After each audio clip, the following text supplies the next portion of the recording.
My name is Henry, and I work in a quiet little town where life moves at a slower pace. After a long day at the office, I find peace in taking evening walks through the local cemetery. Some people think it's strange, but for me, it's a place of solitude and reflection. I often talk to the ghosts there, and though it might sound odd, these conversations help me unwind. One warm summer evening, after a refreshing rain shower, I decided to take my usual walk. The air was crisp, and the cemetery looked almost alive with the shimmering droplets on the grass and headstones. As I walked, I noticed that the spirits seemed more lively, perhaps enjoying the pleasant weather just as much as I was. I greeted the ghosts with friendly nods, and most of them acknowledged me in return. Near the center of the cemetery, there's a large statue of an angel, a common gathering spot for the spirits. I saw a group of children playing around it, which brought a bittersweet smile to my face. It was sad to see such young lives ended, but their laughter and playfulness were heartwarming. As I watched the children, I noticed a boy standing alone, far from the group. His expression was somber, and he seemed to be watching the others wistfully. I felt a pang of empathy and decided to approach him.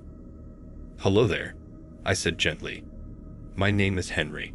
What's yours?" He looked up at me with sad eyes and replied, "Mitchell. Mitchell Haydens."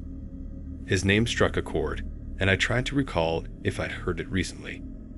His appearance was haunting, with visible injuries that hinted at a tragic end. "What are you doing over here all by yourself?" I asked. "Won't the other children play with you?" "No," he said, his voice filled with sorrow. "Maybe I could talk to them," I offered. "Perhaps they just need a little nudge to be kinder." "No," he repeated firmly. "They never play with me, ever." I could see the pain in his eyes and knew that forcing the issue might make things worse. Instead, I decided to keep him company. We stood together, watching the other kids as they played. They were dressed in their funeral clothes, some with visible burns and injuries. It was a stark reminder of their untimely deaths, yet they played with abandon, as if nothing was wrong. "They were all mean to me when I was alive, too," Mitchell said with a sigh. "That's terrible," I responded. "I hope they change their ways soon." "I doubt it," he said quietly. "They're mad at me because I'm the one who started the fire that brought us here." His words hit me like a punch to the gut.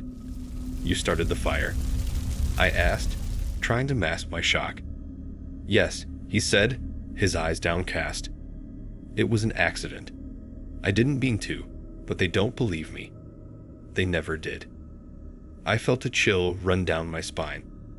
"Why did it happen, Mitchell? What caused the fire?" "I was playing with matches," he confessed. "I didn't know it would get out of control. My parents always told me not to play with fire, but I didn't listen. Now we're all here because of me." The weight of his guilt was palpable. "It wasn't your fault, Mitchell. Accidents happen, and it's a tragedy, but it doesn't make you a bad person." He looked at me with tears in his eyes. "Do you think they'll ever forgive me?" "I think in time they will," I said, hoping to offer some comfort. "But you have to forgive yourself first." We stood there in silence for a while, watching the other children. I couldn't shake the feeling of unease. Mitchell's story was heartbreaking, but there was something more. The other children's injuries, the way they looked at Mitchell from a distance, it was all too eerie.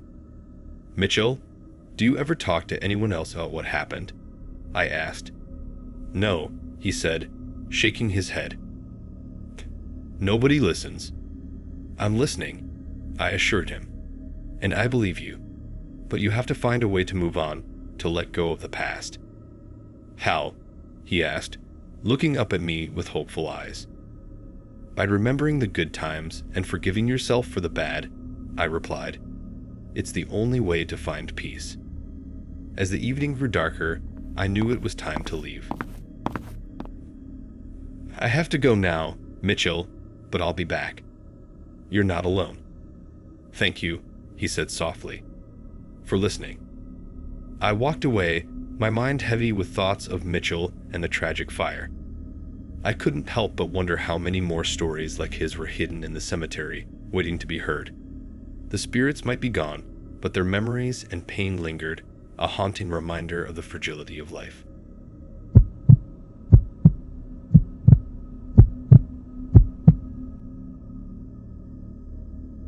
My name is Jake, and I'm 27 years old. I've been working as a groundskeeper at Greenwood Cemetery in Ohio for the past 5 years. It's a job that brings a certain peace, surrounded by silence and the weight of history. I've seen a lot in my time here, but nothing could have prepared me for what I found that day. It was a crisp autumn morning when I noticed something unusual. I was tending to an older section of the cemetery, an area that hadn't seen visitors in a long time. The graves here were worn and moss-covered, the names barely legible. But one grave stood out. The soil looked freshly disturbed. Why would anyone be digging here? Curiosity got the better of me, and I decided to investigate. I carefully cleared away the loose dirt and soon uncovered a small wooden box, no bigger than a shoebox. My heart raced as I opened it, revealing a collection of photographs. The face staring back at me from those pictures was hauntingly familiar. It was a local girl who had gone missing over a decade ago. Her name was Sarah, and she had been presumed dead. Questions flooded my mind. Why were these photos buried here? Who put them here, and why? I knew I had to report this to the police immediately. When they arrived, they were just as shocked as I was. They took the box and started an investigation, treating the cemetery like a crime scene. Detective Mitchell, a stern-looking man with graying hair, asked me, "Jake, have you noticed any unusual activity here recently?" I shook my head. "No, it's always quiet." "I've never seen anyone around this part of the cemetery." He nodded thoughtfully. "We need to figure out who's been here and why. This could be a major break in Sarah's case." The days that followed were tense. The police presence was constant, and the cemetery felt different, more sinister. Every shadow seemed to hide a secret. I couldn't shake the feeling that I was being watched.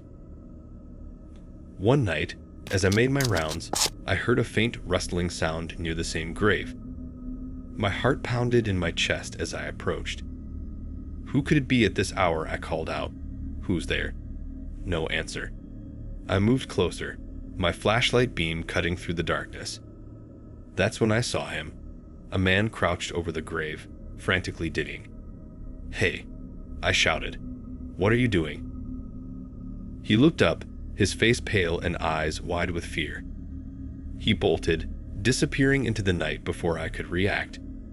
I was left standing there, shaken and more disturbed than ever. Who was he? And what was he looking for? The police increased their patrols, but the man never returned. However, the investigation revealed something even more horrifying. The girl's abductor had been using the cemetery as a hiding place for evidence, burying items with different graves to avoid detection. The thought of someone desecrating these resting places for such a sinister purpose was sickening. Detective Mitchell shared the grim details with me. "Jake, we found more items buried in other graves. Personal belongings of Sarah, and even some evidence from other missing persons cases. This cemetery has been a dumping ground for a very long time." I felt a cold chill run down my spine. How could someone do this? To these people, to their families? He sighed. "We're dealing with a very disturbed individual. But thanks to you, we have a chance to bring them to justice." Despite the unsettling discovery, life at the cemetery had to go on. But it was never the same for me.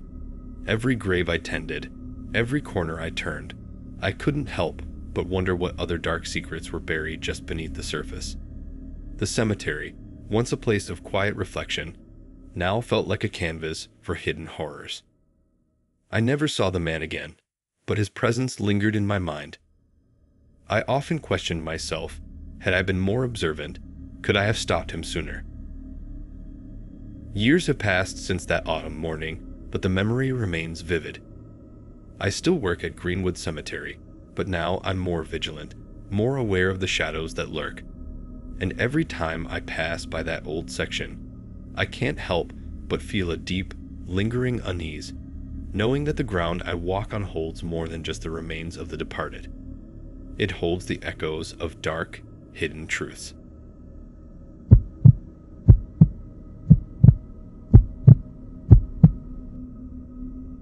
My name is David, and what I'm about to tell you is a true story.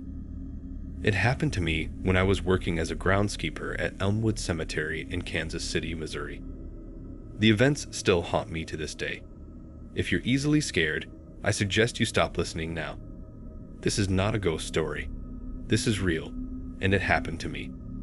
Elmwood Cemetery is a sprawling, 43-acre resting place for over 36,000 souls.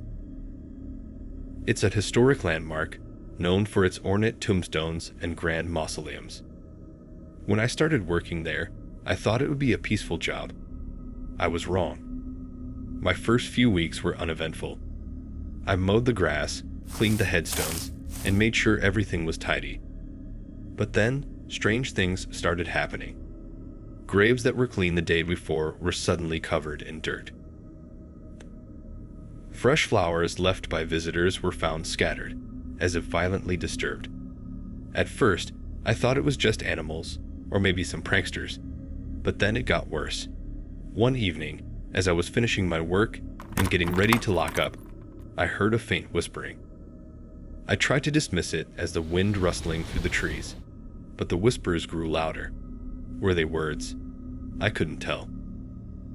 I decided to follow the sound, which led me deeper into the cemetery, to an old, neglected section where the tombstones were cracked and faded. There, I found an open grave. It was freshly dug, the earth piled neatly beside it, but there was no sign of a coffin. As I peered into the dark hole, a sudden chill ran down my spine.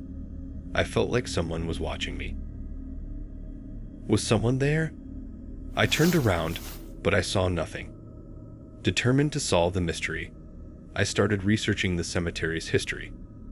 I discovered that this particular section of Elmwood was where criminals and outcasts were buried. One name stood out: Victor Halloway, a notorious serial killer from the 1920s, known for his gruesome murders. Legend had it that Victor's spirit never left Elmwood, forever bound to the site of his unmarked grave. But did I believe in ghosts? No, I didn't. Or at least I didn't want to. The disturbances became more personal. I woke up with scratches on my body. I heard footsteps outside my small cemetery office at night, and once I glimpsed a shadowy figure watching me from the trees. Was I losing my mind?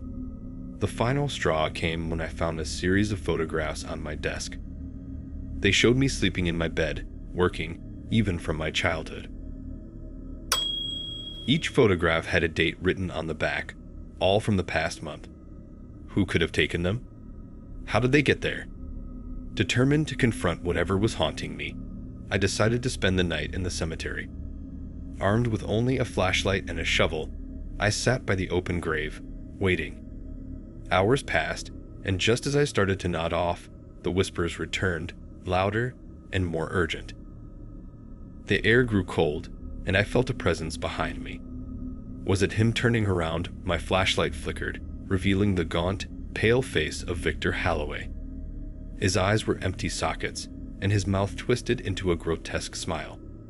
"You shouldn't have disturbed me," he rasped. Panicking, I swung the shovel, but it passed through Victor's form as if through smoke. The whispers turned into agonized screams, and Victor lunged at me. Just as his ghostly hands reached for me, I tripped and fell into the open grave, hitting my head on something hard. Was this the end? When I woke up, it was morning, and the cemetery was eerily quiet. My head throbbed, and I was lying next to an old, weathered coffin. The nameplate read Victor Halloway. Realizing the grave was now sealed, I scrambled out, heart pounding. Did anyone believe me? I quit my job and left Kansas City, but the experience haunts me. I moved to a new town, but the photographs continued to appear, each one closer to my new home, with a new date. The whispers never leave me, a constant reminder of the Watcher. Elmwood Cemetery, forever bound to me, ensuring I never forget the night I disturbed Victor Halloway's rest. Can I ever escape? Years later, a new groundskeeper at Elmwood Cemetery found my old journal detailing my harrowing experiences. On his way home, he noticed a fresh grave with an unmarked headstone. A chill ran down his spine as he heard faint whispers. Did he see a shadowy figure watching him from the trees?